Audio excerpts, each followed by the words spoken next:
me get on the right page, otherwise I'll make mistakes. I'd like to call the meeting, the November 30th, 2010 Board of Education, Western Dakota quarterly meeting to order. Would you please call roll, please? Present. Here. Dr. Susan Nolan. Doug Kinnenberg. Here. Brad Otten. Here. Jeff Nelson. John Pence, absent with notice. Bruce Rampelberg. Christopher Butt. Jeff Nelson. And make notice that Jeff just walked in. Are you present? Are you present? I am. All right. 2 minutes late, I apologize. Would everybody go along with the Pledge of Allegiance, please? I pledge allegiance to the flag of the United States of America and to the republic for which it stands, one nation, under God, indivisible, with liberty and justice for all.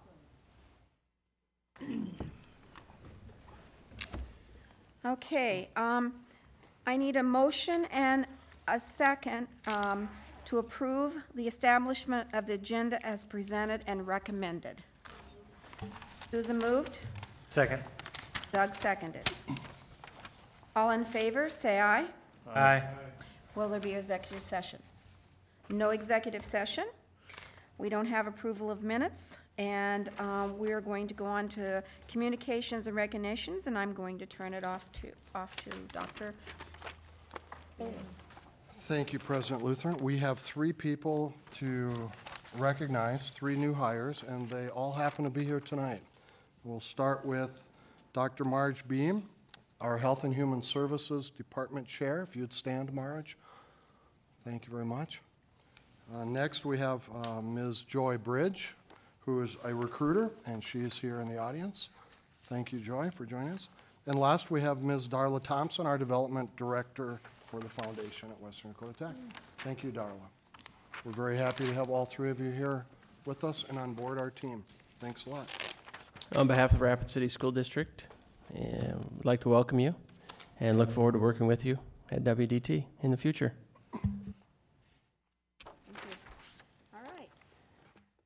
Go on to the partnerships. A1, Dr. Bailey. Okay, thank you, President Lutheran.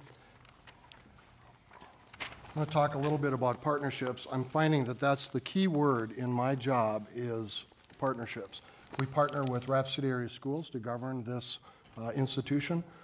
We partner with the 4 tech institutes in the state of South Dakota and the State Department of Ed and State Board of Ed. I think that we are working probably as well together as we ever have in the history of the tech institutes. That's very exciting, some of the things we're doing with statewide vocational education bonding and new buildings. We're partnering better and better with the Board of Regents in articulation agreements and in new programs. And even now we have a reverse articulation agreement with Sioux Falls and USD. That's very exciting. Most importantly, we partner with industry because that's really our job. Our mission is to train the workforce, and the workforce is hired by the industries that we serve, about 24 of them in advisory committees.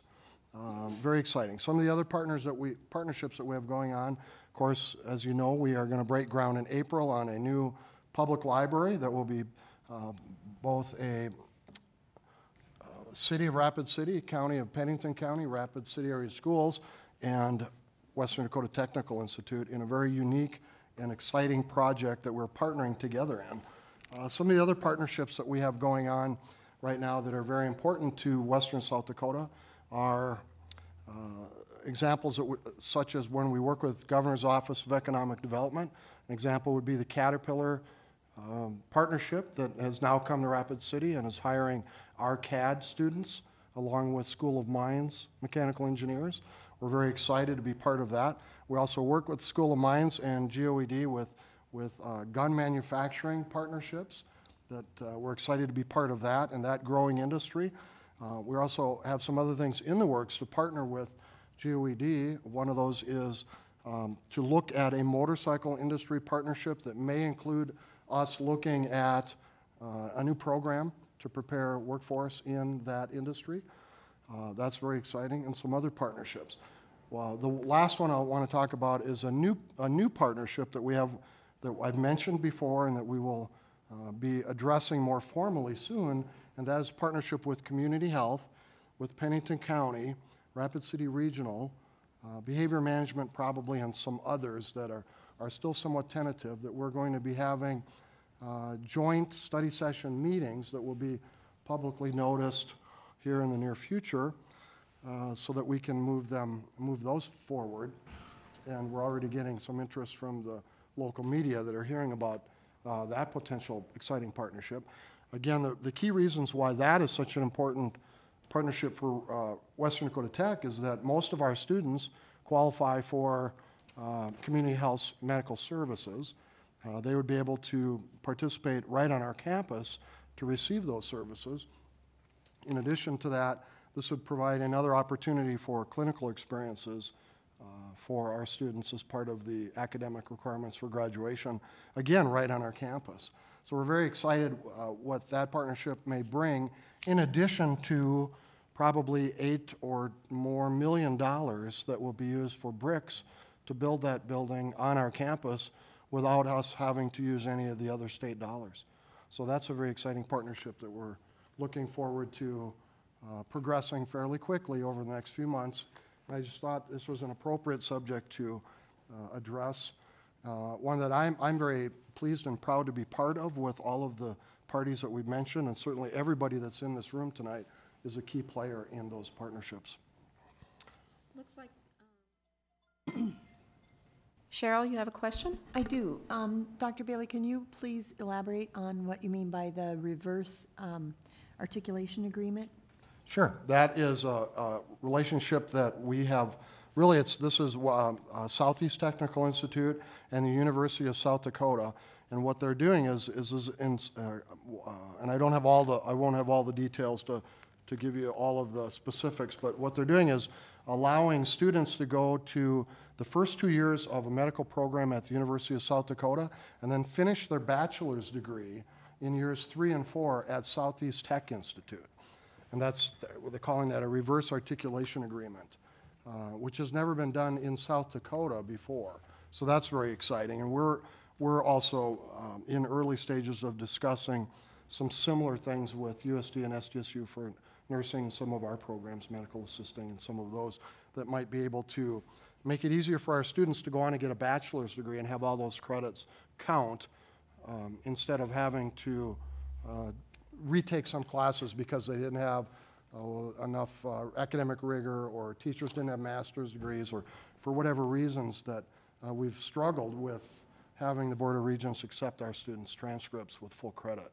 So that's the idea there, is they take 2 years at USD, and then the second 2 years of their bachelor's is actually at Southeast Tech Institute. So that's a little bit different than our normal articulation agreements that are sometimes hard to understand by themselves. Cheryl, again? Good question. Yeah, just a follow-up to that. I do know that there are pre-nursing students that are at Black Hills State University and probably some of the other Regental institutes too.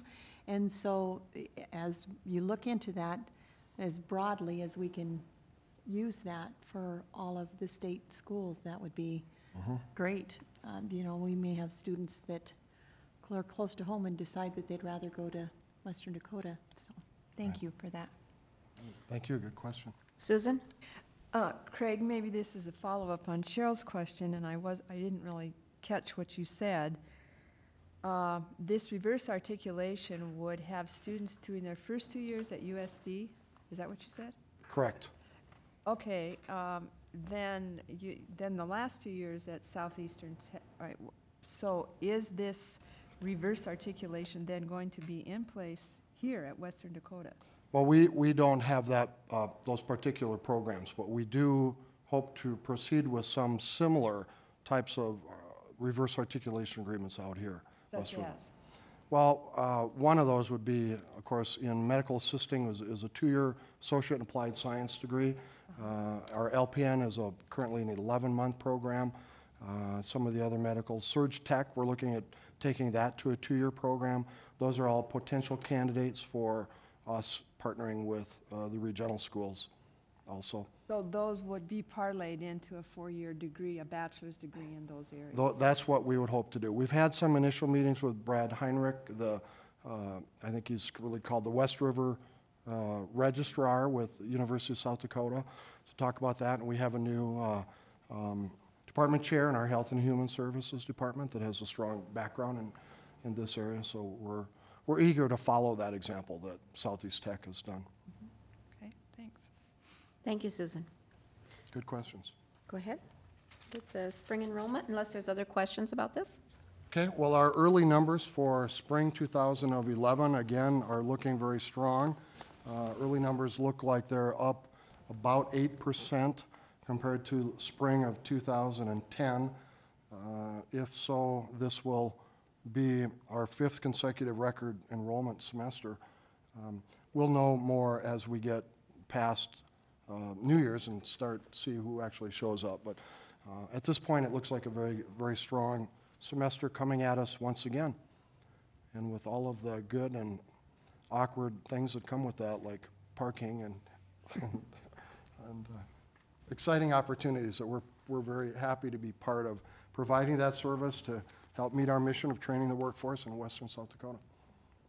Sounds really good. Any questions? Okay.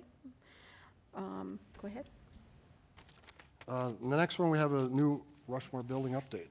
Mr. Jeff Nelson.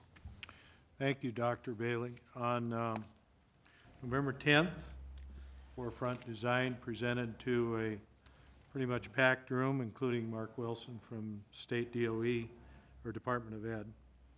The finalize the floor plan and present the exterior options was what they told us they were going to do, and they did. We had a very lively discussion about the particulars about each level of each building. We discussed locations of closets and how the users were in attendance, and we're very well engaged in that conversation. In addition, we had Heather from Forefront presented the library layout. Ms. Chapman from Rapid City Area Libraries was there and her staff. And again, a lively discussion ensued between Forefront and the users. So that those are good things. I don't mean that in a negative way. It's always positive to have a lively discussion. That's how we exchange ideas. And our final little unofficial piece was a discussion of where we're going to park. Dr. Bailey and a couple other folks and the Forefront people stood over in the corner and talked about how we're going to try to get all these students in parking.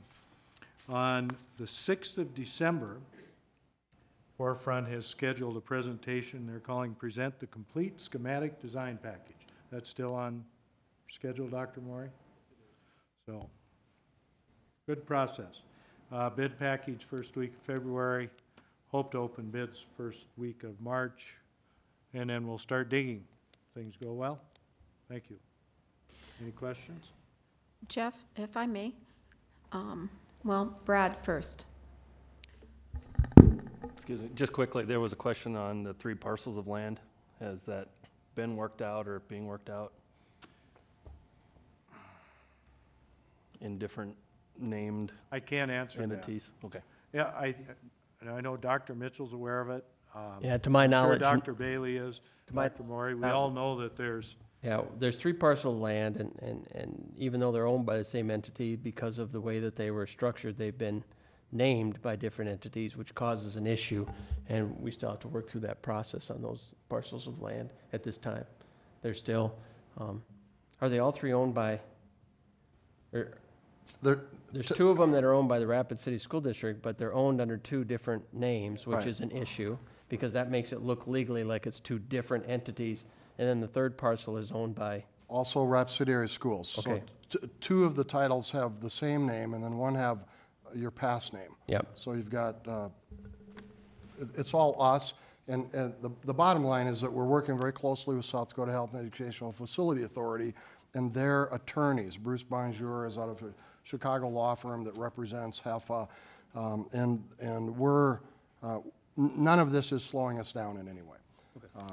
Probably ultimately what will happen is when we complete the final payment, of which we have 9 payments left on a contract for deed for the 38.66 acres that we purchased from Rapid City Area Schools last year, then you will sign those titles over to us, basically is the bottom line. And at that time, if not before, we need to have all those titles be the same in whatever name it's going to be in. But it's not a problem with HEFA or with the lawyers that are supporting HEFA in this process. But it's a good question, and it's one that we need to stay on top of because it could become an issue if we can't, work through those bureaucracies that have to approve all these steps. I'm told just anecdotally by the folks that know planning and things like that, that in the case where it's the same entity and it's called something different, in the case we have Rapid City Area Schools 51-4, and then one says Rapid City School District, I think it requires some clerical effort by the title people to make sure the titles are all the same.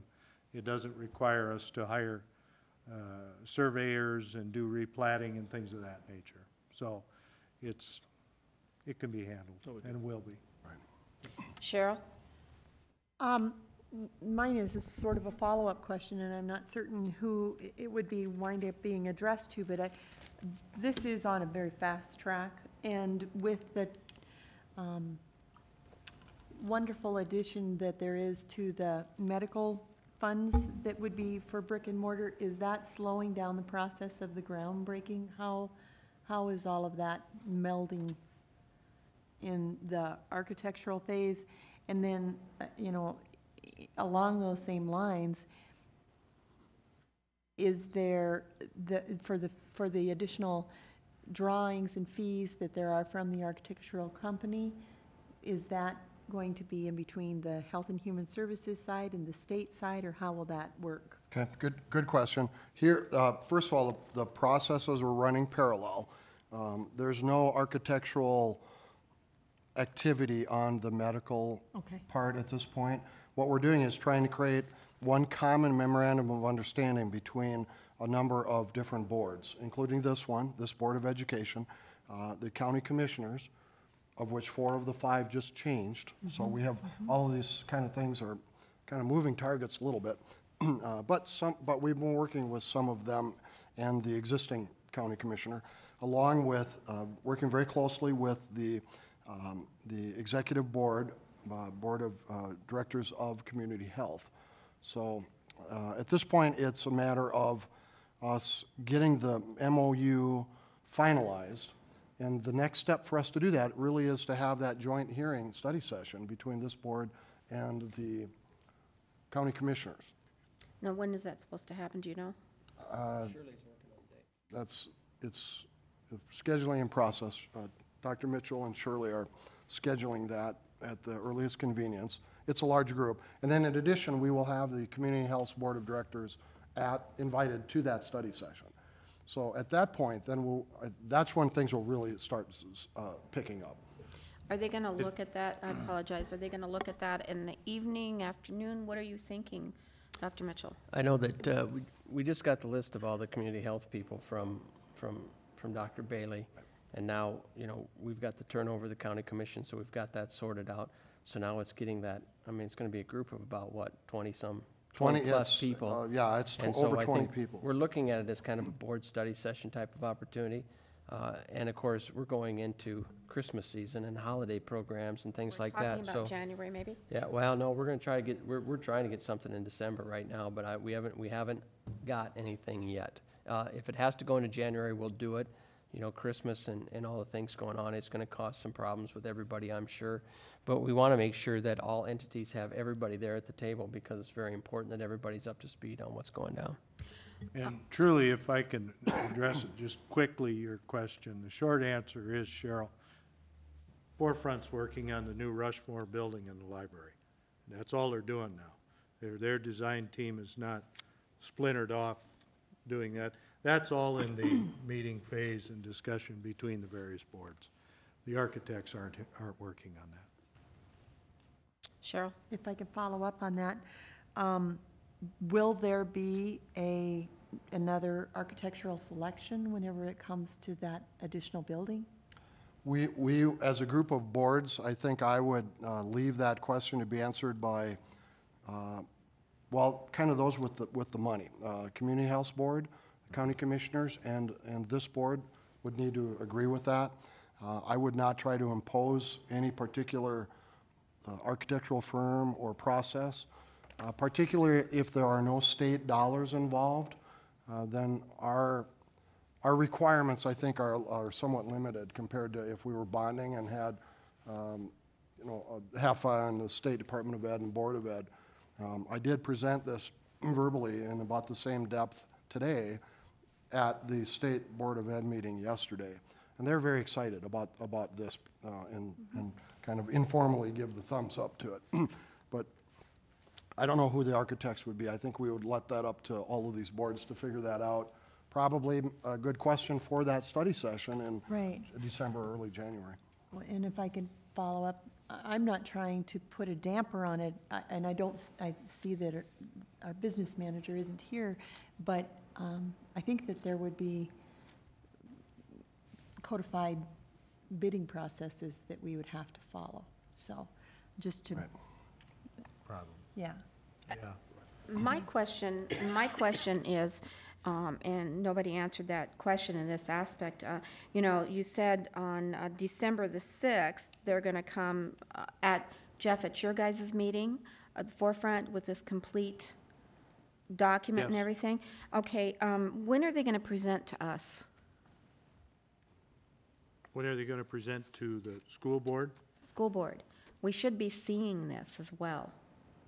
I Probably. don't have an answer to that. Dr. Maury, have you had a conversation with Forefront about that? After they present us with this schematic design on December 6th, we'll have a week to review that, to come up with the fine tuning. I would assume, we have not discussed a specific date, but after they presented us with the schematic design and we've had our week to review it, then we will have a product that we will be ready to present to the full board. Probably Facilities Committee. Does it go first. through the facilities committee first? Oh, that could be, I'm sorry, I would, Okay. to the facilities committee, yes. I think that would be the typical protocols that we would do. So we'll have something that we can make a decision if we approve that to go on to the Facilities Committee after that December 6th meeting. Other questions from any other board members on this? Just if you guys wanted to know, the next facility meeting is December 14th. Yeah. If you could make that, and then the next school board meeting would be December 16th. So if you want to start talking workable dates with Forefront, that would probably work for the school board since those are already established on the calendar.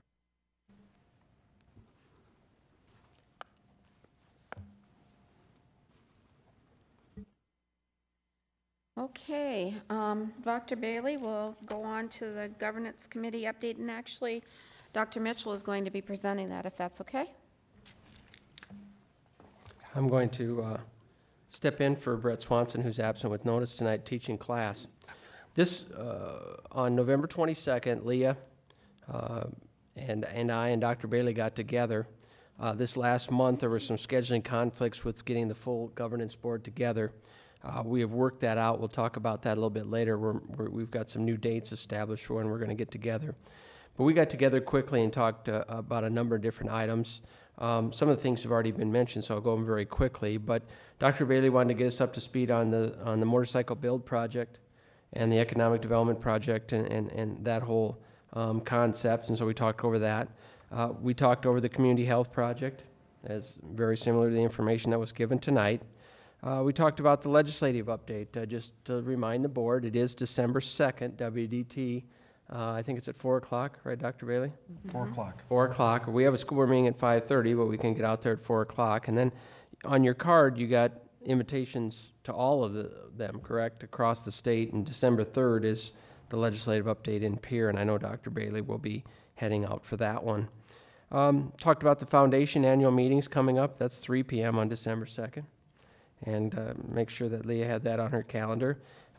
Dr. Bailey talked about some meetings with some electronic students that had to do with the green world experience and some of the green technology and some of the things that they're moving on, and those sorts of efforts to try to take a look at making sure students in programs are getting some experience with green technology and how that's going to work in the future. As always, we talk about, personnel issues, student issues, and things like that, just to keep abreast of some things that are going on, like any organization, some of the issues that need to be talked about with the governing board, and Dr. Bailey is very open and gives us some information on all those particular necessary things. We talked about the construction trades program discussion. Jeff has been involved in that. We talked about the construction project, the facility project that was talked about here tonight. A lot of talk about AQUIP, the trip that's coming up, and the information that I've given to the board that we have to look at. And I think that's February 9th through 11th are the dates that we have.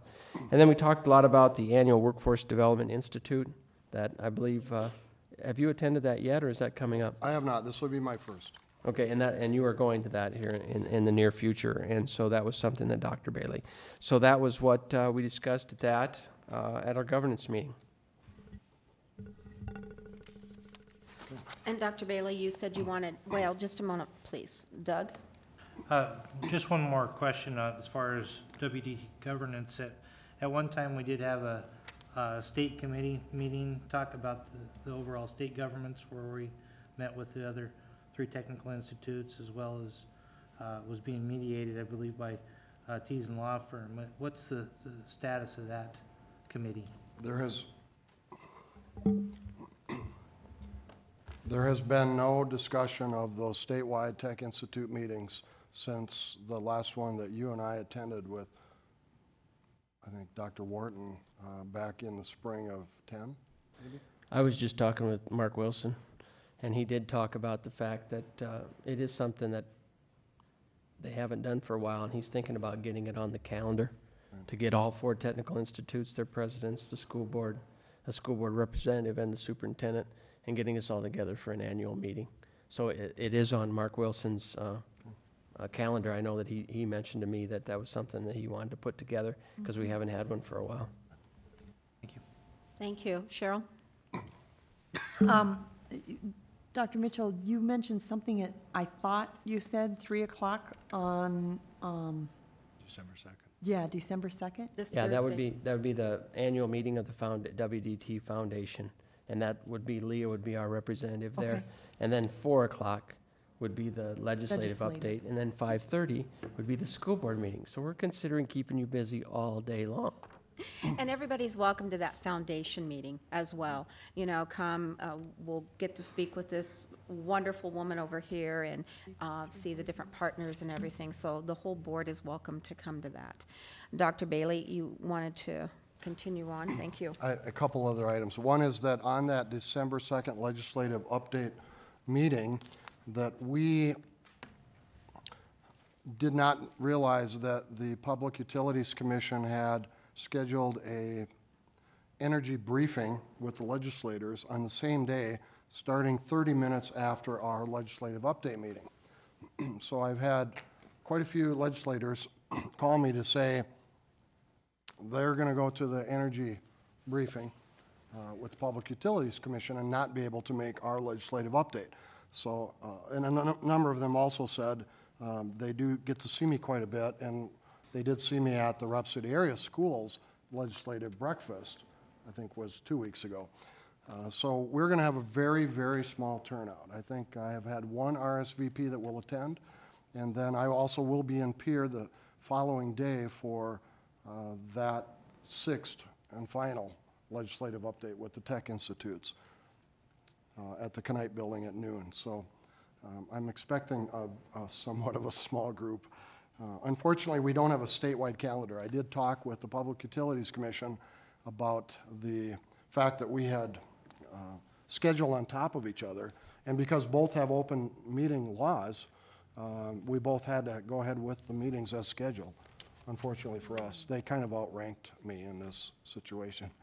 Well, that's the way it goes in those aspects. But, you know, I think, in a sense, we can kind of all blend it together with the foundation meeting and legislation and the whole bit, and we'll have a good time no matter what. It'll be good. Go ahead. All right. The last thing I want to do is really an update that would normally be done by Travis Lundquist. He's absent with notice, and his update is on Zanzibar. And I've asked him to report at every one of these meetings on Zanzibar. This is a major project as we totally convert our student information system. And his formal training started this week. Travis is in Virginia taking classes with Zanzibar, and his staff is also involved in training this week. Financial aid will be the first department to do the conversion process, and this conversion will be implemented in January of 2011. And that's Travis's update, and that concludes my report, President. Well, thank you. Thank you very much. We'll go on to the ex officio member reports. John Pence is absent with notice, and I don't see Bruce Ramberberg here. So, okay. Student representative report, Christopher Butt. Thank you. So far, to date, as of last meeting, we've participated with Volunteers of America and Mommy's Closet and had the first annual community diaper drive. And we've decided to try and become a permanent drop-off location for the community at Western Dakota Tech for those drives, because that is the only diaper bank in the Midwest at this point. 12 organizations applied and shared in the disbursement of the activities funds. We have coming up December 10th, a free family fun night for the community. Santa's pictures, activities, DJs, and door prizes, all for free for the community. We have a cakewalk being put on by one of our organizations to raise money for the family of Eric Eichsenberger. He recently passed away and was a member and went to school at Western Dakota Tech. And we sent out 6,400 invitations to the Rapid City area schools, the elementary schools. In addition to our new Health and Awareness Club, we have 2 clubs in the process of becoming formally recognized on campus, 2 new additions. One of is Alpine Sports Club and U.S. Green Building Council Student Chapter. So we hope to get those soon, and we have not lost hope for our Veterans Club to get started on campus as well. There's also plans to facilitate a leadership social and a leadership retreat at the beginning of our spring semester. And SGA is also going to hold our first annual all-school formal this year and try that out and see if that works to get the students involved. We are also working with kitchen staff and Janelle to try and restructure and to provide a variety of healthier foods for our students on campus and to work with students that have allergies, and that has something that has been a big concern with us. And then also, lastly, we did send 18 students to the John T. Vukovich Foundation and Bush Foundation partnership and convened on community conversations dealing with Western South Dakota. So we participated in both the youth and the adult sessions.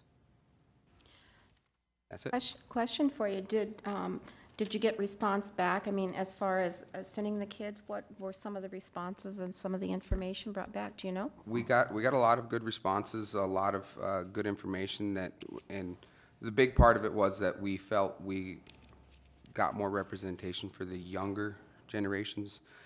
If it wouldn't have been for our students, I don't think we would have had people under the age of 30 at any of those events. So, very good. No other questions? We're going to go on to the superintendent's comment. I got a chance to meet Chris a little bit at the prospects and possibilities. We got put at the same table as we discussed some of the things that were going on. So it was good to get to know you a little bit better. And I did promise to come out and have lunch with you someday. So I'll make it public now, so I won't renege on you. You can hold me to it. Okay, the WD governance. We're getting a meeting date to meet regularly. We've had some issues with the meeting date. I know there was some conflict. So next month, we start to meet regularly on the second Wednesday of the month. That's that's this month, December 8th, right? Yes. At 3 p.m. at the WDT Administrative Conference Room. So that's Cheryl and Brett and Leah, and that's the new date, and we'll send out some reminders. But December 8th will be our next meeting at 3 o'clock, and then we'll start meeting on the second Wednesday of the month at 3 o'clock. This group has really been helpful to ensure good collaboration and communication between the Rapid City Area School and WDT. I want to thank Dr. Bailey and his administrative staff, the department chairs. It's been a very educational experience for me as a new superintendent that has some of the authority and working with a technical institute for the first time. And I enjoy getting together with the people out of WDT and learning more and more about the organization each and every time I go out there. This month, as I did say, Lee and I did sit down with Dr. Bailey due to the scheduling conflict, and I gave you that report earlier. You know, the Rapid City School District administrative staff is working very closely with WDT to help any way needed to ensure proper organizational management and culture. I think it's a really close relationship that we're fostering. We here at the school district are available to help with any type of personnel or student issue that comes up, and help WDT to have successful resolutions in all those areas of concern. And we enjoy this close relationship, and I think it's starting to benefit both partners. I think it's a rich collaboration between the administrative staffs between both buildings. And I think we can do more to foster that and help each other and be sounding boards and help both organizations work through their issues. Institutional planning has been something that Lee and I have been involved in, and that also has helped me learn more and more about WDT's mission and the work that they do to prepare the workforce as they participate in the Academic Quality Improvement Program. And I just want to give kudos to WDT. I mean, that's a voluntary thing. I mean, you're making this application and you're putting in the time to really look at a continuous improvement model for your organization to meet some really high standards. And, you know, recently I reviewed your application, and it documented many of the effective practices that are already being utilized in your organization. And I think I know I forwarded that application over to the school board too. And if you haven't had a chance to look at it, it's a great introduction into the greatness of WDT and where they're going and what they want to do in the future, and where they're really starting to operationalize their mission so they can get better and better at what they do. I am working with Dr. Bailey to set up that joint meeting, as I said, with Community Health, Panda County, and Rapid City Area Schools. We want to discuss that concept about a greater collaboration that Dr. Bailey's already talked about, and we're going to do everything we can to help WDT with that. And I think it's going to be a tremendous collaboration. It's going to be a benefit to WDT. It's going to be a benefit to the community, and I think those are things that the Rapid City School Board is interested in helping WDT foster. Facility update, you know, I've been watching the process of the developing of the master plan. I know people are really starting to get kind of excited out at WDT about the upcoming stuff and for this new project, and it'll be completed soon and go to bid, and we can start construction, and WDT can move forward on this project, and that's something that's really to look forward to. I don't know if Dr. Bailey will go over it, but you know, the State Board of Education just met, and I know there's a couple of big items on there for K through 12, of which I've spent a lot of time dealing with the press here recently, getting some information out as far as adoption of Common Core standards and the first reading of the South Dakota teaching standards. But something that was emailed to me that I'm going to pass on to the school board, if you don't mind, Dr. Bailey, is, you know, the technical institutes in South Dakota have really worked hard to develop what's called South Dakota Technical Institutes 2015, which is really a glimpse into their priorities for the future, which I think is something that will help WDT and all the institutes as they move forward. And they've broken down into 4 goals: people, product, plant, and plan.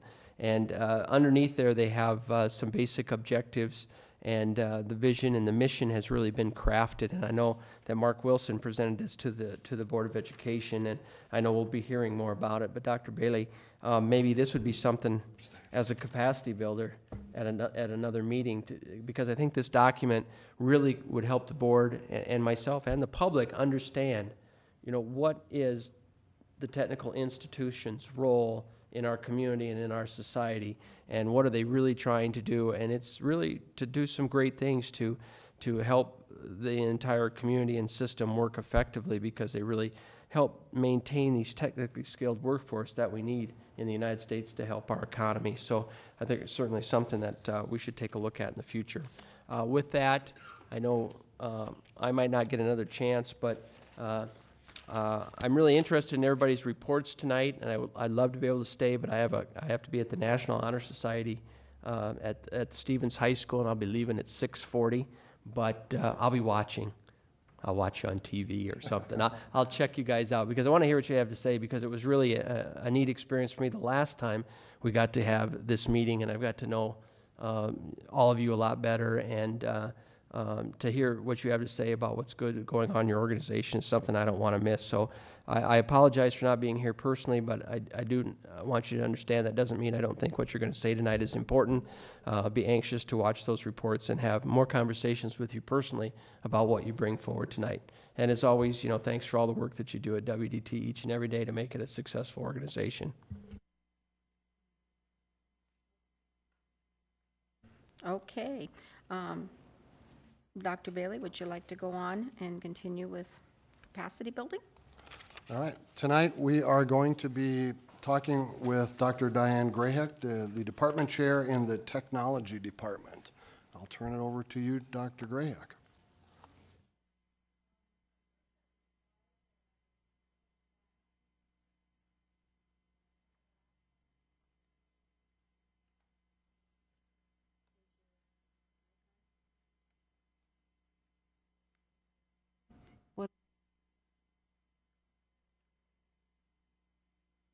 Competition here. There we go. I have a slide on technology department enrollment. Remember that one? Do that one first. He's working it. There we go. This is the one I put up at our last quarterly board meeting, and this was based on our 10-day count. And as you can see in our department, overall, we've, over the year before, which was a huge enrollment year, we had a 9% increase this year as well. Many of our programs have a number of non-traditional students who have been displaced in the workforce, and some of these numbers reflect that, particularly in computer-aided drafting, electrical and electronic technology, programming, computer networking, and even trans-tech and environmental engineering technology have a large number of non-traditional students. So what this will look like next year, really have no idea. But it's been quite a ride the last year. The students are a different group of folks than we normally have, and it's been fun. What we did for our capacity building is Steve Buckles went around and we put together kind of a commercial about our programs and what we do. And when we first met with Steve, the faculty, we decided that what we really wanted to do was hear from the students and see what the students did instead of it just being simply interviewing the faculty and we talk about our programs. So kudos to Steve. It's a great little video that he put together on our programs that we have in the technology department, and the goal is to do this for each one of our departments. So I'll let you guys play that now.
today in class we were taking apart a laptop, just figuring out the components and the order of things to take care of while we're removing components from the laptop. We're also learning the intricacies for various things to make sure we keep it screws in order, taking care of parts individually as necessary, as well as, of course, figuring out how to put everything back together in the correct way.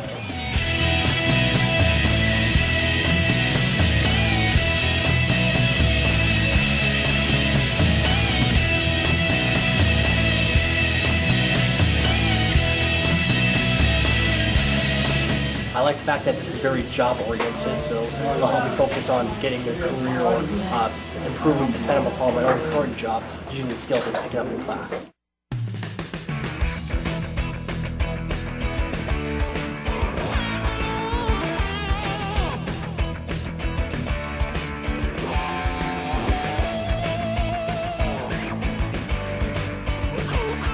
I heard about the opportunities to work in the government, which was my goal, and I accomplished that goal by taking this program.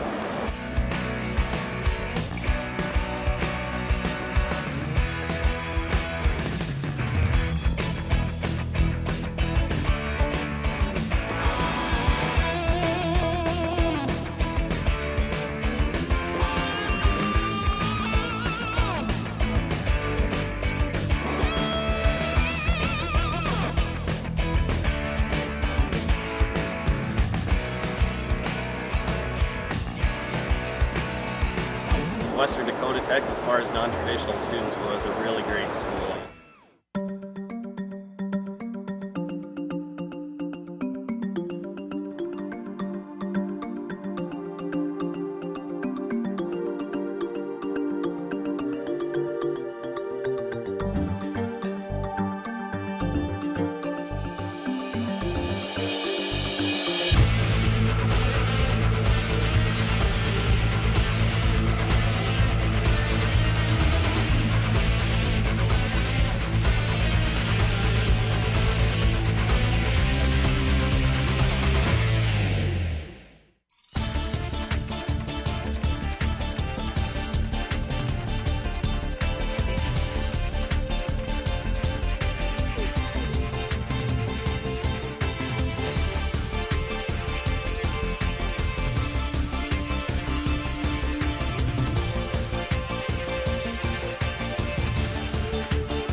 Thank you for and we thought that this might be a good one to run on our educational channel, and we do hope to make these up, and Steve's already volunteered to do Marge's program next, so maybe at the next meeting we'll have another one for you on our other ones, but it's kind of short, but it's just perfect for that student browsing around for a potential career out there, and thank you very much, Steve, for putting that together. Thank you. Thank you very much. That was very interesting. It was good to see the kids. It was good to see their statements and they're out there in the work, out there doing it. It's just really cool to see that. Thank you. Any other questions from the board? No? Okay. Let's go on to other reports. All right, thank you very much. This is sort of an experiment with this new mode of us meeting down here. We can't really bring the shops down here, but we're very eager to take advantage of the free marketing and advertising of bringing this via video to everybody, including the community, so that we can spread the good word, and hopefully other people will be interested in participating in finding their future at Western Dakota Tech. So we'll probably get better at this as we go through time and create more videos as part of our capacity planning. So thanks for bearing with us with that one. So we'll go on to our Academic Quality Improvement Program, also known as AQUIP, with Dr. Kathy Anderson. I want to give you just kind of an overview about the Academic Quality Improvement Program, and then kind of an update on where we're at Western Dakota Tech in the process. We have submitted our application, as you're probably all aware, to the Higher Learning Commission to participate in the Academic Quality Improvement Program. We haven't heard back yet whether or not we've been accepted. But assuming that we will be, there's many things that we need to move forward in order to participate and involve all of our stakeholders at the institution in the Academic Quality Improvement Program. Just kind of an overview, AQUIP is an alternative method for an institution to stay or become accredited with the North Central Association. The North Central Association is our regional accrediting body, the regional accrediting bodies are those which have been recognized by the Department of Education, the U.S. Department of Education, for accrediting higher education institutions. It is, the AQUIP is based upon the practices and the principles of Baldrige and other similar continuous quality improvement programs. But there's a lot of similarities between it and Baldrige. But the nice thing about AQUIP is it's geared for academic institutions. So under AQUIP, Western Dakota Tech will be asked to address questions and demonstrate evidence of meeting the 9 categories. The 9 categories are helping students learn. The category 2 is accomplishing other distinctive objectives. Category 3 is understanding students and other stakeholders' needs. Category 4 is valuing people. Category 5 is leading and communicating. Category 6 is supporting institutional operations. Category 7 is measuring effectiveness. Category 8 is planning continuous improvement. And Category 9 is building collaborative relationships. We will also be addressing the 5 criteria for accreditation. The criteria 1 is mission and integrity. Criterion 2 is preparing for the future. Criterion 3 is student learning and effective teaching. Criterion 4 is acquisition, discovery, and application of knowledge. Criterion 5 is engagement and service. AQUIP differs from the old PEAK or the traditional method of accreditation, and it's based on 3 continuous cycles of studying how to improve the operations of the institution. These include action, which is a 1-year cycle that drives continuous improvement by chosen, committed, or being able to complete 3 action projects. The second cycle is a 4-year cycle. It's the strategy cycle. This 4-year cycle drives improvement by having every AQUIP organization create and maintain an up-to-date systems portfolio. And the systems portfolio is really at the heart of how an institution studies how they operate in the areas, in the 9 categories that I referenced earlier. So we start immediately after we know that our application's been approved. We start immediately looking at and starting to draft that systems portfolio. We've actually got 2 to 3 years to get that done, but it's really a process that you want to start immediately when you know you've been approved to participate in AQUIP. The final cycle is the accreditation cycle, where we provide evidence that we're meeting those criterion of quality, based upon quality assurance reviews from both the action cycles and the strategy cycles. It's a 7-year cycle. So we've got 3 different cycles going on all the time. We've got the 1-year cycle of the 3 action projects. We've got the 4-year cycle of the strategy and the systems portfolio. And then we've got the 7-year cycle of accreditation. In that whole process, we also have we're reviewed externally by our peers. And our systems portfolio will be reviewed by a team of 6 to 7 peers who will evaluate that and give us feedback. Our accreditation cycle is reviewed by a quality checkup visit, where we have two of our peers from other institutions come in and evaluate how we operate, and that's our quality checkup visit. And then our final, in that 7-year cycle, we're reviewed by a reaffirmation of accreditation team that basically says, yes, this institution meets the accreditation criterion. Finally, to kick off once we know that, now that we know that we're going to move forward with AQUIP, Western Dakota Tech is planning a conversation day on January 3rd, which will involve all of our stakeholders. All of you will be included. We'll invite our adjuncts, our internal staff and faculty to participate in a conversation about Western Dakota Tech. First of all, we'll review and discuss the 9 categories, and then as a team, as a group, we'll reach consensus about those specific areas that we identify as priorities and need to take forward to the strategy forum that some of us will be attending in Chicago the first part of February that Dr. Mitchell referred to, in order to kind of craft strategies on how we're going to address our priorities as an institution.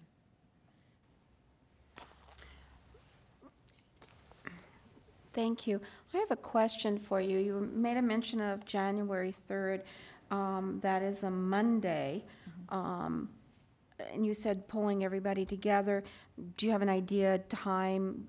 Are you going to get that out to us in plenty of time to set up for our schedules and stuff? Yeah, we will. At the institutional planning meeting, which I think is tomorrow, I believe, we'll come together. I'll lay out the agenda that I've crafted there, and we'll establish the times and get that back to you shortly after that meeting. Institutional planning meeting tomorrow? Mm-hmm. I've put together the details of how that conversation day is going to flow, and you don't have that?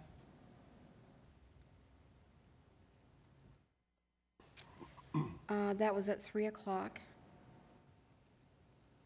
I believe so. Pardon? Okay, okay. Institutional planning tomorrow. Okay, and I apologize. I don't have, for some reason, I do not have that on my agenda. So starts at 3. Mm-hmm. Okay, what room? C, room C. Room C? I don't know how I missed that. I do apologize. Do you get those from Outlook? I must not have gotten an invite or so. I don't know. I honestly don't know. Okay. All I know is I don't have it on my schedule. And then I do have another meeting starting at 4 o'clock, but I will come for at least an hour, okay? Okay.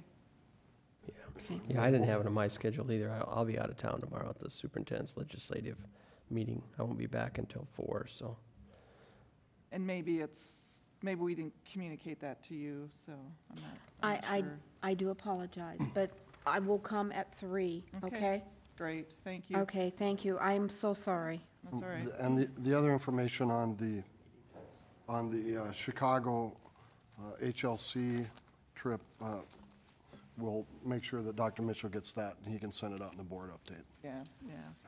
Well, we did have that information, and I know that we've brought it forth, and basically, Dr. Bailey, no, I got it right, okay? I apologize, my mind is confused at this moment. I feel sorry when I miss no. something, so I do apologize. Anyway, we need to know exactly how many. I mean, you talked about myself and the superintendent. Do you need other from the board that needs to go to that? Just you two. Okay, so I am able to do that, so in that aspect, so you can go ahead and plan on me. Okay, I just need to, I don't know how you want to get that all scheduled out. But as soon as you know about the January 3rd and the timing of it, please get it to Shirley so we can get it to the board, so we can get it into our schedules. Oh, yeah, I'll work with getting the institutional planning meetings. I'll also have to work with you about the trip to Chicago, because I also have another trip that week. But we'll see what works in my schedule if I can get to Chicago, and then I gotta get to Denver, you know. It's right on the way. Yeah, great places to go in February. Probably be snowed in one of the places. Okay, all right, thank you very much. Go ahead. Okay, then moving on to our next item will be Ms. Patsy Schmidt with the Corporate Education Center highlights. Hi. As usual, there are a lot of activities going on in the Corporate Education Center, so I won't bore you with all of them, but give you just a few highlights. Our regular industry training programs are in progress. The professional truck driving program continues to have good enrollments despite other schools around the state and country. Those students will graduate December 17th, and I can say they've had some very interesting weather and roads to train on this last week or so. Yesterday, when the weather was so awful, they were starting their parallel parking with the semi, so I thought they were brave souls out there in that weather. The EMT training program, those students are completing their coursework this week, and they will be testing for the National Registry exam this weekend, and that is held at Western Dakota Tech. We host that for Western South Dakota out at the school, so we'll have a lot of people on campus. Wish them luck on that test. Another highlight of the EMT program is Carol McKenzie, who has been our longtime instructor for that program over 20 years. She received the Instructor of the Year from the South Dakota EMS Association, so we're very proud of her. Dental Assistant Apprenticeship and the Plumbing Apprenticeship programs are both in progress. They will complete next May. Two of the grants that we told you about the last time. The first one, the Healthcare IT grant that is being used to provide training in electronic health records and health information exchanges. Their new certificate training programs, they're scheduled to start December 13th, but once December 13th hits, you can enroll at any time. It's an open enrollment situation. There are 2 tracks to choose from, one for individuals with an IT background that need the health pieces of it, and those for an allied health background that need the IT pieces of it. So that'll be an interesting program.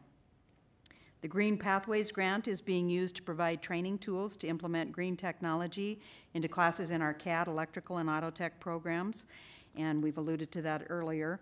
We're also offering a 2-month online class that will prepare individuals to sit for the LEED Green Associate exam through the U.S. Green Building Council, and that class starts January 31st. We hope that there are people in the community that are interested in getting their LEED certification. On another note, requests for customized training have increased a little this fall. We're hoping that's a sign of a turn in the economy, that employers are ready to invest in training for their workforce again. We did not notice the dips in customized training in South Dakota, and particularly Western Dakota Tech, that they did across the nation. Typically when the economy is bad and students return to school, then on the flip side, the training that employers are providing for their employees, which would be done through the corporate ed centers across the nation, then those take a nosedive. But we did very well and sustained what we have in the past. So be watching for the spring 2011 flyer in your mailboxes in a couple of weeks. There are a number of face-to-face classes that are scheduled, and there will be some new and interesting items as well. As you all know, Western Dakota Tech celebrated their 40th anniversary a couple years ago. I think 1968 is when the school started. So we did some research, and we found out that the Corporate Education Center, which was formerly Business and Industry Training, started in August of 1980. So we are celebrating 30 years of serving our community's training needs. Thank you. Any Awesome. questions? Thank you. Wow. Face-to-face stuff. Good stuff, huh? All right. I'm anxious to hear.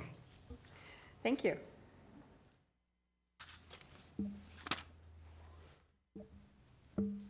Okay, good job, Patsy. Okay, moving on then, institutional advancement, Dr. Kim Morey. We've continued to do adjusting and fine-tuning to the schematic design for our new building that we will be looking at there. The architect's first cut, or I guess we call it a first cut on a near final design. I'm not sure exactly how to properly describe that, but we are moving along on track to have that revealed on December 6th. On the one of the grants that Patsy had mentioned, the Green Pathways grant, we did get a bid for a hybrid car for the auto tech program, and we'll be working on finishing that, procuring that here, maybe a nice Christmas present for the program. We also have a proposal to look at for our energy efficiency conservation grant that we have received to begin to refit the existing structures that we have at Western Dakota Tech with high-efficiency lighting and smart controls for the rooms for lighting and HVAC, and hope to be progressing with that very soon. The plan is still very much looking like we will meet the goals of paying back the zero-interest loan with the savings that those changes will generate in utilities once they're installed. And there is a hope that the savings in the utilities will actually exceed the payment on the loan. And we do know that the lifespan of the changes that we make will continue to create savings for us long after the loan is paid off. So we're looking at an overall reduction in the cost of utilities in perpetuity for those buildings on the order of $60,000 or $70,000 per year. Those will be tracked and calculated after the changes are implemented. We have a library technician program that we're progressing on putting together more details on that. We'll have a meeting concerning that tomorrow to see yet another step along the path to make sure that we do offer programs that are appropriate for our community and for our institution's mission. In addition, we continue to assemble the curriculum and information about an HVAC program that we can start, or that we hope to be starting very soon, or applying for very soon at Western Dakota Tech.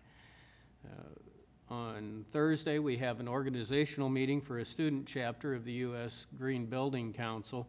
I haven't done the research yet. South Dakota only very recently received their state charter, and to the best of my knowledge, Western Dakota Tech could have the first student chapter of the U.S. Green Building Council in the state, and I will look into that and see if we can in fact make that claim. Dr. Bailey has already talked, and others here to some extent, about our partnership with the Community Health Center of the Black Hills. And one thing that I would like to emphasize, Cheryl, you made the comment or asked the question about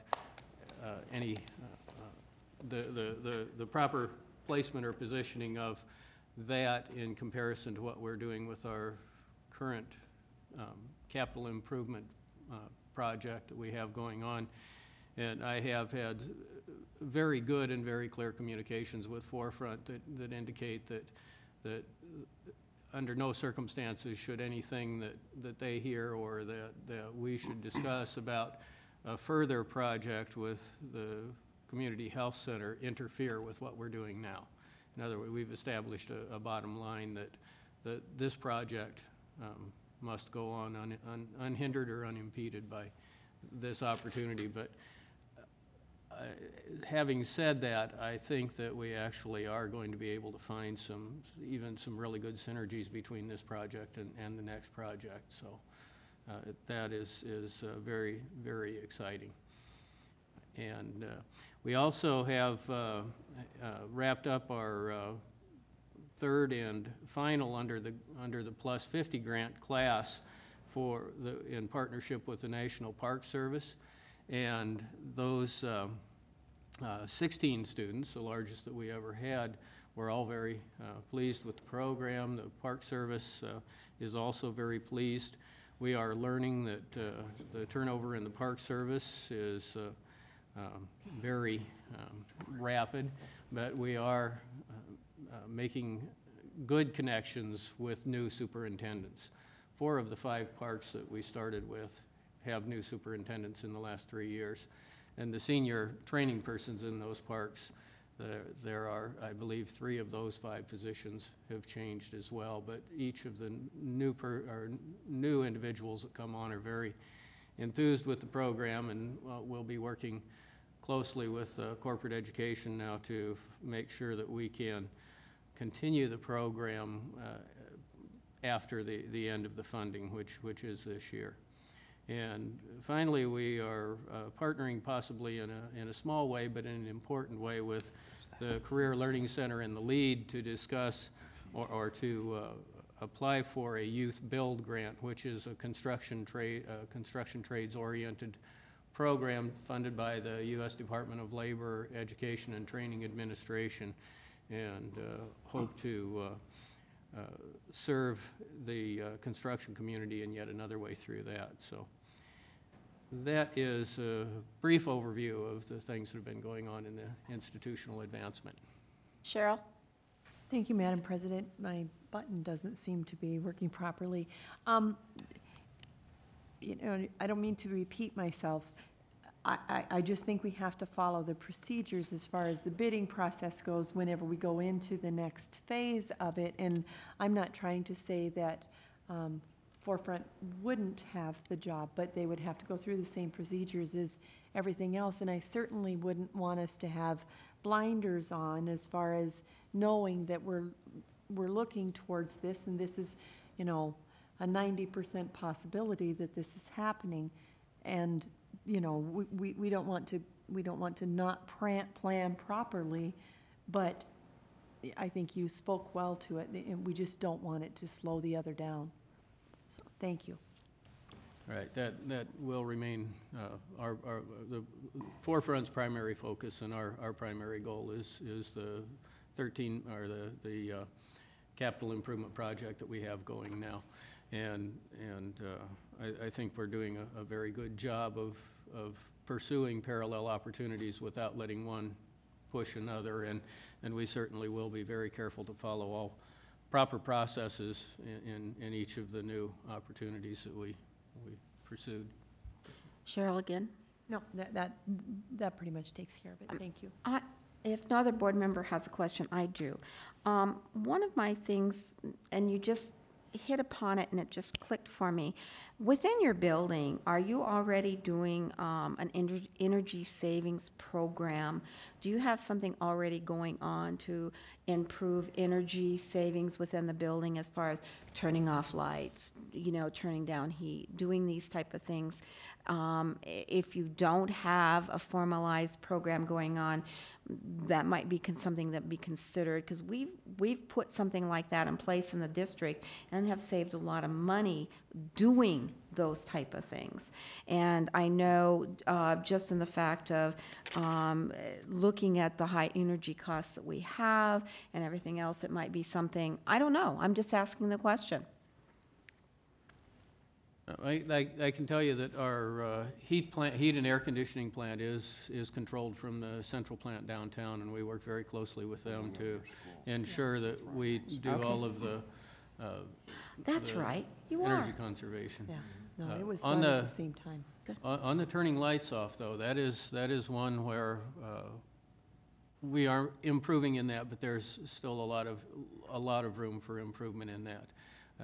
Once we get the occupancy detectors installed in the room, that will be done automatically for us, so. And that was just like one of those deja vu, crazy questions that I should have known that right from the very beginning, but hey, it just popped on a different light. Thank you. Okay, Dr. Bailey? All right. Thank you, Dr. Maury. Moving on then, Ms. Janelle Oberlander with Student Services highlights. Well, we are nearing the completion of our fall 2010 semester. End of semester is December 17th. Prior to that, there's quite a bit of activity happening on campus yet. On December 3rd and 10th, we will have our welcome day, 2 welcome days for our new students that are starting in January. I believe with the increased enrollment, we'll see a lot of students on those 2 days, getting them registered and prepared to enter post-secondary education at Western Dakota Tech. On December 8th, we'll host the Happy Holidays from Western Dakota Tech, and that's a campus-wide event that faculty, staff provide to our students, bringing them into the holiday and giving them that last push into the finals week. We will host the December graduation reception on December 17th at 5:30, and I believe in your board packets you saw your invitations for that event. If you could please RSVP so we can get our counts in, that would be fabulous, and we would appreciate it, and we hope to see you there to congratulate our December graduates. We are looking this year at one of our larger December graduating classes, and it's time to review whether or not we hold a formal commencement ceremony, and we'll be reviewing that and making a decision whether or not to go back to a formal commencement for next December.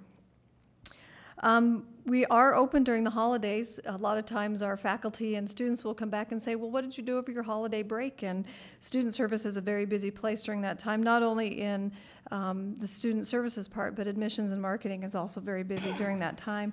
Some of the activities that go on, of course, is the grade review. We're looking at appeals, academic and financial aid appeals. We're registering students for classes. And of course, we're getting checks ready for disbursement for the financial aid process. We did recently hire the academic success coach, and I'm pleased to announce that Nate Seymour, who is a Western Dakota Tech alumni, will be starting on January 3rd, and we're looking forward to him being with us on our staff. One of the pieces that probably should be mentioned that was not during our collaboration discussion, as Dr. Bailey was talking about partnerships, is Western Dakota Tech was a huge participant in the recent POD activity, the Point of Distribution Flu Clinic, which was held at the Civic Center in mid-November. We had practical nursing students, paramedic students, medical transcription, medical administrative services, fire science, and law enforcement student. In addition to that, our IT department provided the laptops for the data entry for that event, and that was a community-wide effort as well. Career Services is nearing the completion of the the 2010 graduate placement report. By our next meeting, I should be able to provide initial reports on our placement and for the 2010 graduates. We also just recently completed a VA audit, and that audit was completed by our regional office out of St. Louis. With the new GI Bill, this was our first audit with our new GI Bill on a regional level, and although there was a few issues we needed to address, by and large, that audit went very well, and our students are being served very well with the GI Bill on our campus. Final numbers for the Fall 10 financial aid. We dispersed nearly $1.5 million in grant fund and nearly $3 million in loan funds. And currently we have 82% of our student population receiving federal financial aid. And as you'll recall from our capacity building from our last board meeting, with the direct student loan, you understand the administrative burden of administering those funds. It has increased greatly, yet our students are still receiving their aid. Our counseling office has seen a steady increase in demand of services since fall of 2008. Ray Getz was our counselor, was seeing approximately 5 students regularly. Now, fall 2010, her average weekly one-on-one sessions with student has increased between 12 to 14, and she's maxing out at about 30 students a week. Most of these students have regular appointments, but some we only see once or twice because the issues are resolved immediate. They're dealing with academic and personal issues and talking about dropping and withdrawing from classes. Cafeteria still is seeing a 16% increase over last year, and as Chris Butt reported earlier, we have worked with marketing to develop a food service survey, looking at an opportunity to enhance and increase our services in that area and serve the needs of our students. Bookstore, again, this is a busy time for our bookstore because we'll be in the process of doing our book buyback. At the same time, we're ordering new books. Faculty are turning in their orders for books and getting the shelf stocked for our startup, which is a little over a month away. And then we're really excited for this next semester to try a rental program on a very limited basis where we're renting textbooks rather than selling textbooks to students. And I believe with a few of our general education books, we're going to give that a try this next semester.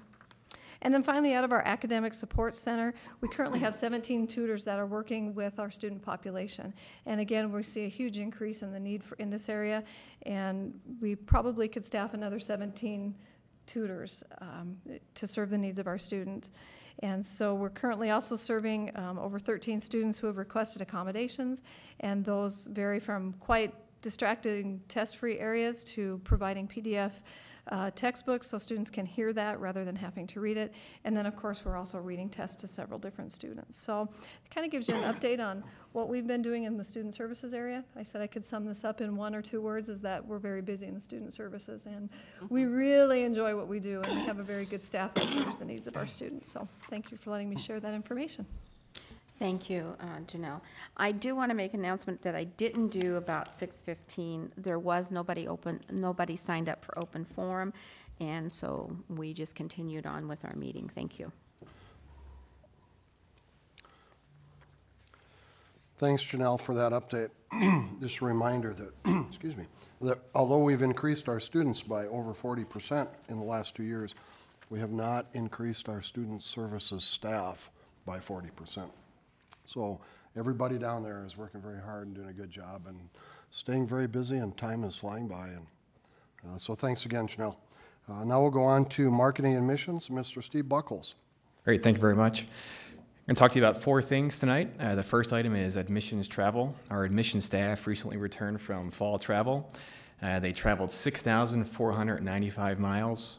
They visited 36 communities in South Dakota, North Dakota, Wyoming, and Nebraska, and met with well over 2,000 students and brought back more than 800 names of students who are interested in Western Dakota Tech. And once those 800 names, we then follow up with them by delivering various information, inviting them to our events, and trying to show them that Western Dakota Tech is a good choice for them. Second item is an update on our flight nights and Eagle Days. These are open house events for folks who are interested in Western Dakota Tech. We held our first flight night of the year on November 9th, and we invited anyone interested in our health and human services programs to campus. And we had 39 prospective students attend, and of those 39, 22 applied for admission on the spot. November 20th was our first Eagle Day, and we hold Eagle Days on Saturday mornings, and it's usually a smaller event. We had 13 prospects attend, and 9 of those applied for admission that day. Our next flight night is scheduled for December 9th, and our next Eagle Day is January 22nd, and they're certainly all welcome to attend to see how we work with prospective students.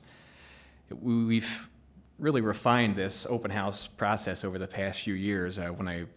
When we first started holding them several years ago, the quality wasn't as good as we wanted it to be, and we've worked on that every year, and they're really pretty fantastic events. The feedback we receive from those who attend is very positive at this point, and they work.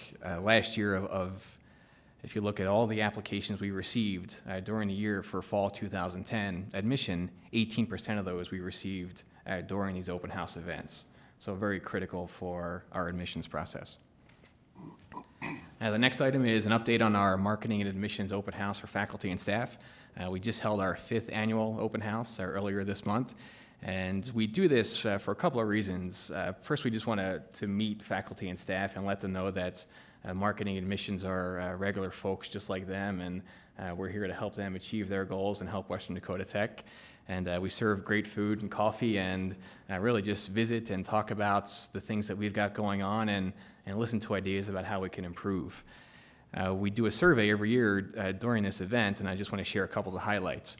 Back in 2005, when we held our first event, we asked the question, how would you rate the image of marketing admissions at Western Dakota Tech? and 17% of those who responded said it was either excellent or somewhat excellent. This year, 89% say that we're excellent or somewhat excellent. We asked them to rate the marketing efforts at Western Dakota Tech. In 2005, again, 17% said they were excellent or somewhat excellent. This year, 95% rate them that way. And our admissions and recruiting efforts in 2006, 72% said that they were excellent or somewhat excellent, and this year 97% of those who responded told us we were doing a pretty good job. So we're really happy with that, and I think it's a real testament to the work that the marketing and admissions staff does on campus. And we spend a lot of time just listening and talking to folks and showing that we're kind of all in this together. And we all really have the same mission in mind, and that's to help students achieve their goals.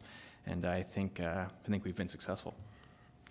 Okay, final item is an update on our new advertising campaign, which is going to be starting in the next week or so. We're using a new tagline this year, which is "Give Your Future Wings," to sort of tie into our new Eagle mascots that we've been using. And we just finished today, actually, just a few hours ago, finished our first TV commercial for that, and I'd like to show that to you now. Sometimes you may feel as though the decisions you've made have limited your opportunities, like all of your decisions are now being made for you, as if you no longer had a choice, and the end of the line is a place you do not want to be. WDT is changing all that for thousands of people like you. Our programs are designed to get you the skills and degree you need to rise above the rest and achieve the freedom you want. To give your future wings, visit us today, on campus or online at wdt.edu. Very good. Thank you. Thanks. And as you can see, we really focus on outcomes. We talk a lot about, not as much about what you'll do while you're at Western Dakota Tech, but what the result of coming to Western Dakota Tech is. Because when we talk to students, that's what they want. Our students who come to us aren't interested in as much in the sort of typical college experience that many students go to a four-year college for. They want to learn the skills and knowledge that they need to start the career that they want. And that's what we focus on with really most of our marketing materials. And as you can see there, that it's about what happens after you leave us and start your new and better life. That's all I've got. Any questions? I'd be happy to answer them. I don't see any questions on the board. Very good. Thank you, Steve. Now we'll move on to Ms. Kelly O'Brien, Department Chair of Business and Gen Ed Departments. Thank you, Dr. Bailey. As I did last time, I asked my unit what they would like me to report to you, so that's what I'll be sharing this evening. And I'll start with the paralegal program. What they wanted to share was about their paralegal club, and in October they did a silent auction to raise money to go on a trip to Sioux Falls, which was an educational trip. They attended, there were 15 students and the advisor, which is the instructor, Carrie Kennedy. They went to the South Dakota Paralegal Association's fall seminar. And as part of that training on day one, they got to visit the state penitentiary, and they got to visit the cell blocks, the Hill, medical facilities, work facilities, death row, and the prison chapel. So I thought that sounded really interesting, and I didn't realize they were going to get to see all that stuff. I would have liked to go myself. But on the next day then, they attended an all-day seminar, which they learned a variety of information. They had lawyers throughout the state that spoke on different topics. So it sounded like it was just a really nice opportunity for the students to network with perhaps future employers and meet people in their profession.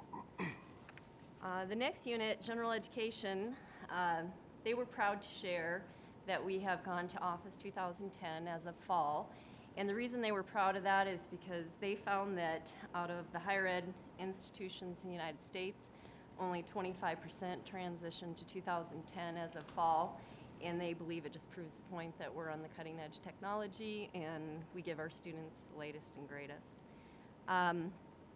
They also asked to share about the ATEA conference. I did mention that last time we were here, that 14 out of the 16 people in my unit were going to Gillette to the Training for American Technical Education. And it was a great conference. It was just great for team building, number one, from my perspective as the leader of the group. But the Gillette campus was fabulous. Same design company, I believe, is working with our building. So it was exciting to see that campus. And most importantly, we got a lot of good things out of it as far as training. In my area in particular, we're working on assessment a lot, and one of the things I enjoyed was a concept called WIDS that Kathy has introduced us to also, and might be something we see in the future at our school. The next unit would be our medical transcription, medical administration. Janelle already made mention of this, but the fourth semester med trans students and the third semester medical administrative students did help at the county health department with the vaccinations that went on November 16th. And the other thing is with 2 new faculty members, they've brought a lot of really fresh ideas. And one thing they're trying to get introduced is more of a coding and a billing emphasis in that program. And they are right now working with their advisory board. In fact, we meet tomorrow with that board, getting input and feedback from the community to see if that's something that's needed in this area. And they believe it is, and hopefully the board or the advisory board supports that. And then we'll be approaching the state hopefully to offer an additional option, not replacing anything, just allowing people to take a 4th semester in the medical administrative services, giving them very strong coding and billing. We already offer all the curriculum. It won't cause any financial burden as far as curriculum creation, and it will give the students that one more skill that they can take forth in industry. Accounting, he just had his advisory board meeting also. One of the things that he asked me to share is that we are gearing up to offer the accounting program online as of fall. It's kind of scary territory for our instructor because he's new as of last year, but he's doing very well with jumping on board and making this happen. And he's excited enough about it that he wanted to share with you tonight that it's formally going to happen. And so we are excited about that. And that kind of piggybacks to business management and marketing. There's 2 areas to report there. We have the online component, and then we have the on-campus component. With online, as I reported last time also, we're transitioning to Blackboard 9.1 from Blackboard 9. And being that our business program is the only program online right now, those faculty have been very busy getting their classes up to what we call Quality Matters. It's a program that we adopted this fall, and it's greatly enhanced the quality of our online classes, and we're hoping that we see good results with our students. Lot better foundation giving faculty guidance on quality classes and designing them for the students so they get a quality outcome. One other exciting thing in that area is the leader of the online program for BMM has asked us for Illuminate, and we went to Dr. Anderson and Travis Lundquist in IT, and we had the funding and the support. So we expanded from 1 Illuminate room to 10 Illuminate rooms next semester. For those of you who maybe are not familiar with it, it's a software that allows you to conduct class sessions with your students live. If I have a student struggling with an algebra problem, I can get in the Illuminate room with them, and I have a whiteboard I'm writing on. They can see me on my webcam.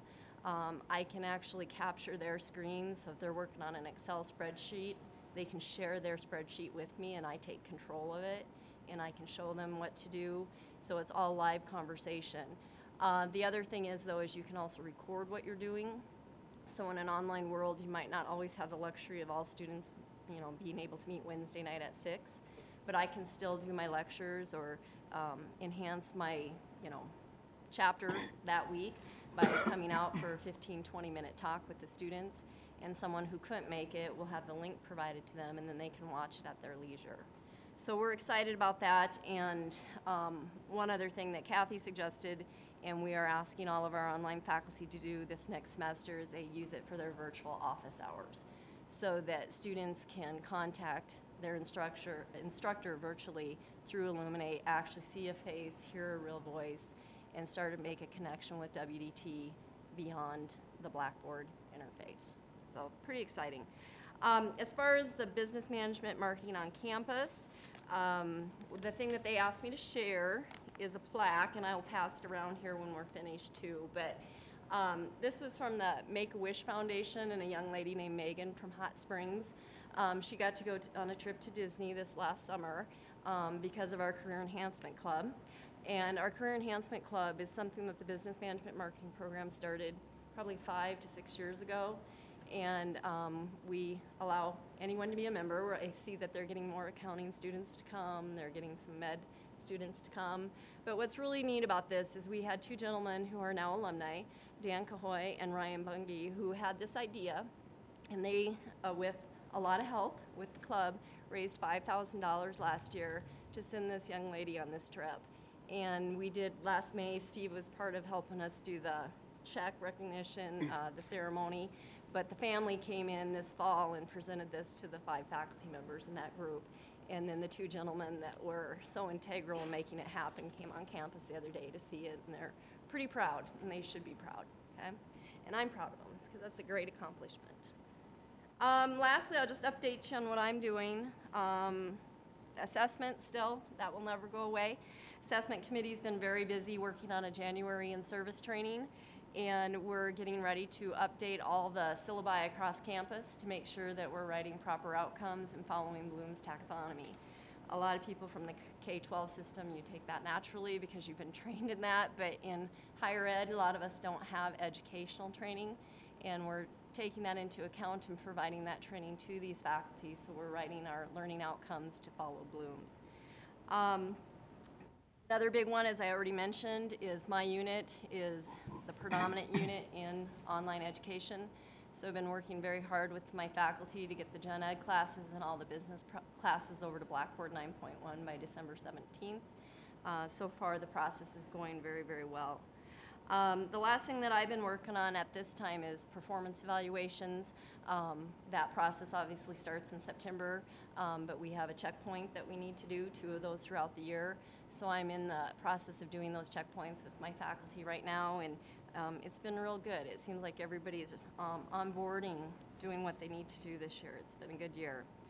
Last thing I want to mention is training. We talked about that when we met in September.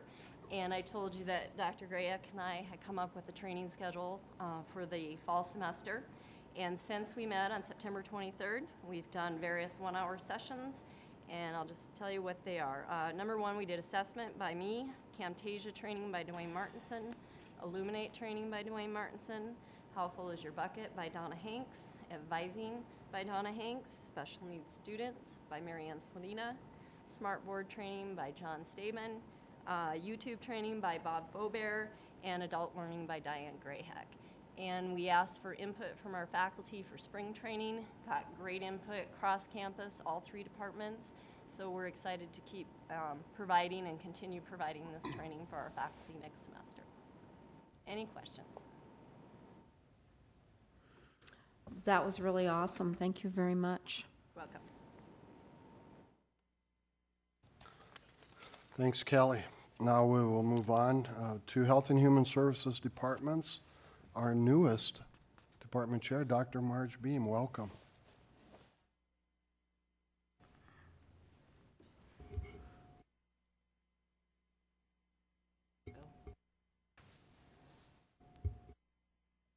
Keeps turning on and off. There we go. I did the same thing as Kelly. I got information from each one of the program leads that wanted to share something with their program.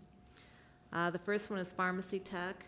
Right now, the pharmacy technician program, they're out job shadowing, so they're taking all the information they're given in their didactic classroom environment and taking it out to practices in the hospital and retail pharmacy setting. And then medical assistant, they've started their first semester going into their second semester. We had our first advisory committee meeting. We had a great turnout. I believe it was around 15 people from the medical community. They're all very excited about the medical assistant program. And most of them stayed afterwards to talk to us about having their side as a clinical setting for those students when they're ready. So it's going to get a lot of support from the community. And then the phlebotomy laboratory assistant program, they now have students in the Sanford laboratories doing clinicals, so we've added that site. That brings a total of the off-campus sites to 10 sites. And then I've been working with surgical technology on their curriculum, bringing that up to an associate's degree so that that curriculum is ready to bring forward to the Curriculum and Standards Committee for approval. And that can go on to the state. And then the nursing program updates. They have a new director, Janny Lerbeck, started September of 2010. Their students have 100% of the NX LEC PN pass rate this year and 100% employment of those graduates. There's an increased retention rate. It was 89% the fall of 2009 freshman class, 94% spring of 2010 freshman class. So that's up 35 to 50% from previous years. And they're going to be doing the nurse pinning ceremony will be December 16th at 3 p.m. on the Western Dakota Tech campus. They'll be pinning 15 graduating student nurses. Then I have a letter here I'd like to share with you. This is from the Black Hills Healthcare System Department of Veterans Affairs for Jennifer Felis and her students. To all the students who participated in the flu clinic, on behalf of the veterans and staff at VA Black Hills Healthcare System, we want to thank you for your generous donation of time on November 4th and 5th in Rapid City. The willingness of staff and students at Western Dakota Tech to assist us by providing flu vaccines to our veterans is truly admirable. We heard so many great comments about the students, not just their medical skills, but also the kindness and honor they showed to these veterans is something you should all be very proud of. Thank you for being part of our Blitz Clinic and to all the students who provided medical service that day, but more importantly, remembered those who have served. Thank you. And then what I've been doing is enjoying getting to know all of the program leads and their programs and spending a lot of time trying to get out with each one of those individually so I can really get to know each one of those programs and what they're doing in them and on a fast 3-week learning curve. Any questions? Well, again, thank you and welcome. We're looking forward to hearing more from you. Thanks. Good job, Marge, and again, welcome. We're glad to have you on the team. Thank you. Good job. Okay, moving on now, Finance, Ms. Heidi Anderson. Thank you. We have just finished conducting individual budget meetings with all of the program leads and department managers. The purpose of the meetings were to make certain that there were not any budget concerns for the current fiscal year, which it was great information. We found out that all the needs appear to be served for where we're at right now, at least halfway through the year. And the other major focus of the meetings was to begin communication for the planning of the 11-12 budget. We've made a renewed effort to link our budgets to the institutional strategic plan. So this was kind of a first step to get everyone thinking in the direction we're moving towards, and this will kind of fall into AQUIP in time as well. As part of this, one part of implementation will be that the programs are going to submit written support on how they are achieving this within their areas. And a lot of what we found, excuse me, is that this is already being done. We're just not articulating it and putting it in writing. So we'll formalize our processes a little bit better in that area. But overall, the meetings were very informative.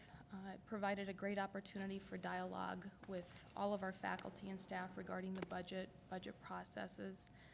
I think it was especially helpful to our new staff members, but I'd have to say in the end, I think we learned as much from them as they did from us. So it was really a great opportunity and we enjoyed it.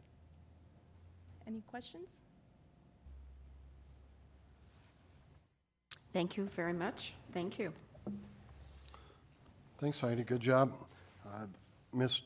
Russ Poppin is absent with notice, and Dr. Morey will present the tech prep update tonight. Yeah, I just have a couple of very brief items for Russ. First, I would like to mention the 8th grade career fair that was conducted, I don't have the exact date, but within the last month, I believe. This career fair was attended by over 40 employers or persons representing various career opportunities for students. It was set up with 8 20-minute sessions that the students could choose from, and they could attend any combination of talk, demonstration, communications with persons from businesses such as broadcasting, retail. We had some medical persons. There were the Rapid City Central High School Counseling Department had a booth there. We had Clin Lab of the Black Hills. Construction was represented by several different organizations, including Pete Lean and Sons. And let's see, the Ferber Engineering, of course, would be representing both construction and the engineering aspect. There was just a real broad range of individuals that from the community that volunteered their morning and of course preparation time for that morning as well, to come in and give these 8th graders a little bit of an insider's view about some of the career opportunities that they might have.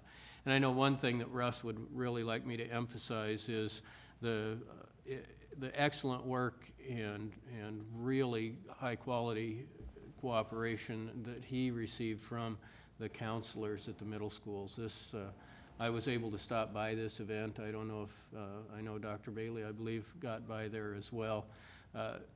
I was incredibly impressed. Every one of these 40 booths, as I saw, and I didn't get to it until the end of the day. In the last 20 minutes, all 40 of the stations were, if not filled, very well attended. And these students were paying close attention to persons talking about careers in forestry also. The fire department and police department were represented, and there were some chainsaws on a table, and there was an individual talking about musical careers. And this was an event, I think, that was very worthwhile, and Mr. Russ would very definitely want to, like I said, acknowledge everyone that participated in putting this together and look forward to the next one. And I would encourage all of you, if you have an opportunity, to stop by for a few minutes and see some really good learning of a different sort going on. I would make one other comment. Russ is also in concert with the other tech prep coordinators in the state of South Dakota, working to find new opportunities for dual credit programs. I don't have a lot of details on that yet, but I do know that that is a coming event, and you will be hearing more about that. So next quarterly meeting, hopefully Russ will be here and give you a much more in-depth report on the things that are going on in tech prep, because many wonderful things are going on there. Cheryl? I just wanted to say thank you so much for letting us know about that dual crediting, and the next time that there's another one of these type of sharings, I would love to know about it. Make sure that, if you could please, that we get that information to the board so that we can attend. That's the kind of thing that we'd love to see happen. Thank you. I'll get that note to Russ. Thank you very much. That is very interesting. Dr. Bailey? Good job with that, Kim, for Russ. Yes, I did get a chance to go there. This was started by the Rapid City Area School 5 middle school counselors 3 years ago. This was the 3rd year. There were about 1,000 students, 8th graders from Rapid City Area Schools. I was there at the end of the first half, so I got to see the logistics of 500 8th graders, and then the bus changes as they came in and out. It was awesome. It was really cool to participate in this. Jack Cottle was there with Fox News, spent the day showing people how to be a newscaster. Many other people, Regional Hospital, the fire departments, police. It was a very, very exciting event, and the part I liked the most about it, every student I saw was engaged. They weren't goofing around, messing with each other. They were there in small groups of maybe 8 to 15 people. So there was a lot of activity going on. The entire Civic Center, the large auditorium, or the whatever that expo hall is on the Holiday Inn side. Really a great event. Very well done. And the part I'm really excited about this is part of South Dakota My Life and the Career Clusters pathway. So these students have just increased their probability of becoming our students. That's what I'm really excited about. This is good for Rapid City. So again, thanks for that update. And now we will go on to Ms. Darla Thompson, Western Dakota Tech Foundation. Hi. Some of you have already met me in this room, but for those of you that haven't, I'm the new development director at the foundation. I started on October 25th. Kim wanted me to just share a little bit about myself and how I came to be at WDT. My previous experience, I have a finance and a business degree. I worked actually at Dakota State University in financial aid for several years. From there, I was moved down to the foundation, and I worked under Chris Giles, the foundation director. Loved it. Loved working in the foundation. Loved the fundraising activities. I was in charge of all the scholarships. I was also the scholarship coordinator. Was involved with financial aid, marketing, students, you name it. My husband took a job in Sturgis, South Dakota as the new basketball coach, and I had to leave DSU. I was a stay-at-home mom for about a year until I found a wonderful advertisement in the paper for Western Dakota Tech, and after several people said not only is it a wonderful opportunity, but that would be the school to work for, I made a phone call to Kim Morey, and shortly later I began my career at Western Dakota Tech. Like I said, I started October 25th. In the last month, it's been really busy. I've done a lot of research. I've learned a lot about Western Dakota Tech, the programs, what you offer, really familiarizing myself with that. Right now, I'm researching our donors who've donated in the past, who's donating in the future. I'm also taking a lot of my experience with fundraising that I've done at DSU, and I've got several ideas that I'm going to be presenting over the next few weeks that I would really like to get going on, and I'm really excited about. I also plan in the next few weeks to actually go around one by one and meet every single individual person that works at Western Dakota Tech, as well as the board members. I think it's great to meet people in large groups, but I would like to meet people one-on-one, get feedback, get ideas, learn more about the programs.